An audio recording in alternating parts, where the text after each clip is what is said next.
Wing Chun, History and Theory. Wing Chun originated in the early 1700s at the Shaolin Temple, Sulam Temple, in the Hunan province of China. The Shaolin monks, wishing to train rebel forces to overthrow the oppression of the Manchu government, set out to develop a new fighting art. The monks needed an art that could be taught in 3 to 5 years rather than the traditional 18 to 20 years.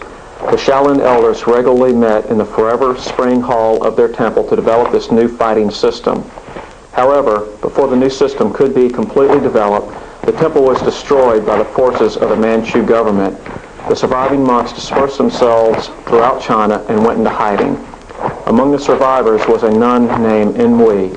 Enwei never forgot the bitter experience at the temple and continually feared the Manchu government and the defectors from the temple who turned to the Manchu government.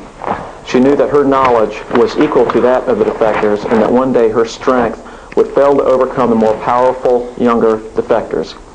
The only way to defeat them was to create a new fighting system that would overcome the existing Sulam techniques.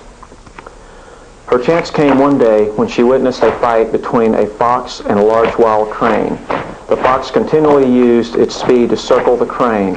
Every time it attacked, the crane would defend with its wing and counter with its beak. After observing the fight for quite a long time, Enwei received the inspiration she needed for her new fighting system. Enwei finalized the movements of the new fighting system and passed it on to her only student, whom she renamed Yim Wing Chun after the hall in which the system was developed. The Wing Chun system was handed down privately through the generations of the Leung family. Yip Man first offered instruction in Wing Chun in 1949 to restaurant workers and taught commercially in Hong Kong in 1951. Over 90% of the Wing Chun schools in the world today can be traced directly to the efforts of Yip Man. Wing Chun's approach to self-defense is to control an opponent's movement in order to attack without being hit back. Its training aims to prepare the student to deal spontaneously and effectively with most combat situations that might arise. Formal Wing Chun includes instruction in 3 shadow boxing sets, a wooden dummy set consisting of 108 techniques, chi sao exercises, and 2 weapon sets. The various training methods and concepts are listed. Sunim Dao, the little idea form, which is also called praying thrice to the Buddha, teaches correct elbow position, the alignment of the elbow with the stance, and the protecting of the center line. It also contains various hand positions applied in Chi Sao.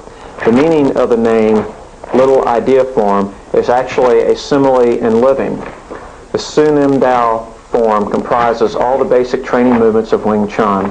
If a beginner does not gain a good foundation in this form, he'll never be able to master the more advanced techniques correctly. In your daily life, you do not have a good foundation in your basic values and principles, you will never master life. Chum Kyu, the arm-seeking form, teaches defensive maneuvering skills and closing techniques, and introduces movement and stances while maintaining the alignment of the elbow and transferring the movement power into the technique. Yutsi, an advanced form of Wing Chun which is comprised mostly of techniques of the palm and fingers, is mainly for attacking. Mukyang Chong, the wooden dummy set, teaches the applications of trapping, center line, and basic combat techniques. Luk Kim Bung Kwan and Pak Chon Du, respectively, the 8-foot pole and twin butterfly knives are the principal weapons used to supplement Wing Chun training. Chi Sao, sticky hands, refers to training the hands and arms to become more sensitive and responsive to unexpected movements from an opponent while simultaneously delivering strikes and blocks. Gate principle. The gate area stretches from the eyebrows at the top to the groin below and just past the shoulders on each side. Wing Chun concentrates its defense within the gate to limit openings. Center line principle.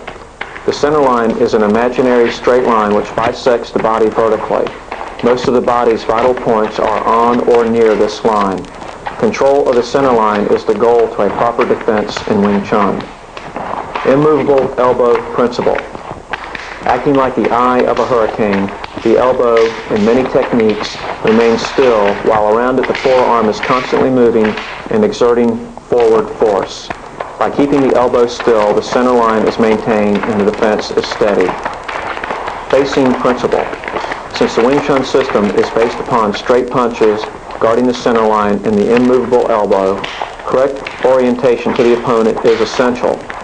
Short, stable, and highly mobile stances, which promote the transfer of the entire body's power into hand techniques, allow the defender's center line to always be oriented towards the opponent. Advantages of Wing Chun, the 5 saves. Save distance. Wing Chun is a close combat style, good for short, small, weaker people.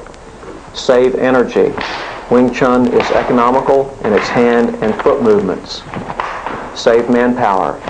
Wing Chun is efficient in its trapping, blocking, and sticky hands principles for both hand and foot techniques. Save time. By escaping, blocking, and attacking simultaneously, the Wing Chun practitioner can accomplish more than many other martial artists, as if he is killing 2 birds with 1 stone. And finally, save life. When a defender uses Wing Chun techniques to trap and wrap the attacker into an unharmed package, both survive.